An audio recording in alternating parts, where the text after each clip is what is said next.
तो सर आज की जो कविता है मुकदमा लटक गया। तो अदालतों में जो लंबी पड़ी रहती है, धूल फाकती रहती है फाइलें, सालों साल दर साल 3 करोड़ के करीब केसेस पेंडिंग है रिकॉर्ड को बता दें। तो उसी क्यों पेंडिंग है, कैसे पेंडिंग है, क्या होता है नहीं होता है, उसी से मिलता जुलता एक बीइंग ए पुलिस अफसर मेरी जो एक्सपीरियंस है उसके आधार पे एक कविता लिखी है और दर्द को बयान किया है बेसिकली। तो कविता का शीर्षक फिर से है कि मुकदमा लटक गया।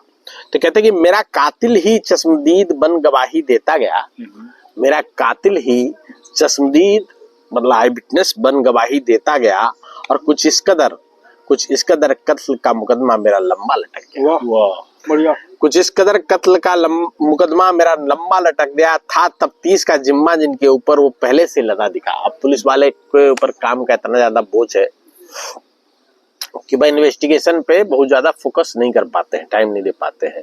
तो उसी के लिए ये लाइन है कि था तफ्तीश का जिम्मा जिसके ऊपर वो पहले से लदा दिखा और वकील मेरा अदालत की सीढ़ियां चढ़ता उतरता रह गया। वकील मेरा अदालत की सीढ़ियां चढ़ता उतरता रह गया और सबूत पे सबूत गुजरे पर संदर्भ नदारत रह गया। सबूत पे सबूत गुजरे पर संदर्भ नदारत रह गया और नायाब मामला निकला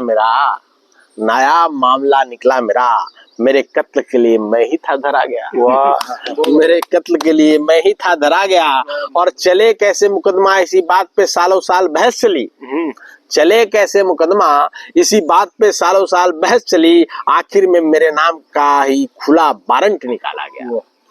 तो आखिर में मेरे नाम का ही खुला वारंट निकाला गया और वारंट की तामीलगी पे तारीख लगाया गया। एक अदालत में एक बड़ा परिपाटी है कि किसी मामले के लिए मामला फिक्स हो जाता है तो वही मामला जब तक वो ना हो जाए तब तक लोग मामले में उसी में डेट लगता रहता है। तो मामला जो है अब कहाँ है, वारंट की तामीलगी पे। तो कहते हैं कि वारंट की तामीलगी पे तारीख लगाया गया और हो चुका था मैं ऐसा फरार कि किसी से न पाया गया। बहुत बढ़िया। किसी से न पाया गया और रस्म अदायगी की खातिर सब अदालत के चक्कर लगाते रहे। रस्म अदायगी की खातिर सब अदालत के चक्कर लगाते रहे। वकील हर तारीख पे अपना बिल थमाता गया। वकील हर तारीख पे अपना बिल थमाता गया और किसी से इस मामले में जहमत नहीं उठाया गया। तहरीर तक भी तो एक बार नहीं था पढ़ा गया। जिस पे मुकदमा कायम किया जाता है उसको तहरीर बोलते हैं। तो उसमें कंप्लेंट भी होती है, जो कंप्लेंट देते हैं तो उसको भी नहीं पढ़ा जाता ढंग से और बस डेट पे डेट लगती है। तो क्या तहरीर तक भी एक बार नहीं था पढ़ा गया और रकीब के रसूख के आगे दबे दिखे थे सभी के सभी। पहले भी रकीब इस्तेमाल किया भाई साहब। रकीब मतलब मेरी महबूबा का जो आशिक है, जिसको वो चाहती है, वो जो है रकीब बोलते हैं उसको। तो अब जो कत्ल की बात हो रही है कि मेरा कत्ल करके वही गवाही दे, तो वही बंदा गवाही दे रहा है। अब उसकी रसूख है, उसके चक्कर में मामला बढ़ नहीं रहा है।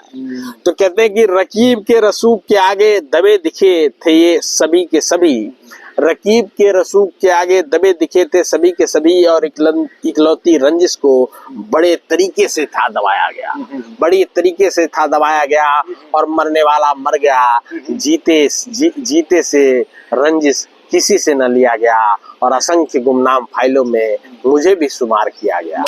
साल दर साल धूल की परत जमती रही और तारीख लगाते वक्त कभी फाइल भी न छुआ गया और साल दर साल जज पे जज बदलता गया। नाम गुम हुआ और मैजिस्ट्रेट बनाम गुमनाम के नाम से जाना गया।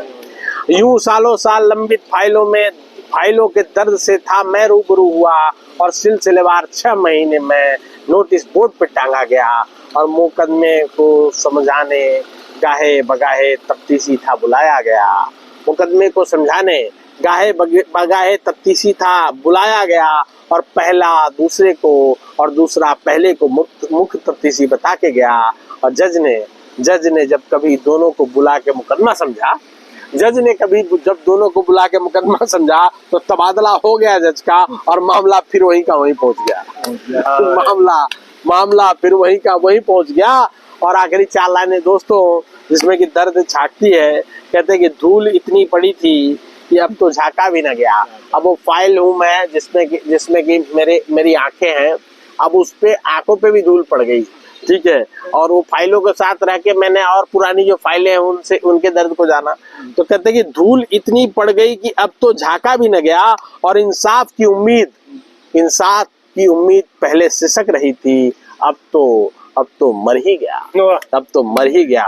इससे अच्छा होता कि आग ही लग जाती सारी अदालतों में, आग ही लग जाती सारी अदालतों में, और छूटता पुराने मामलों से पीछा, और नए के लिए यूं होता आस जग गया, आस जग गया। Thank you.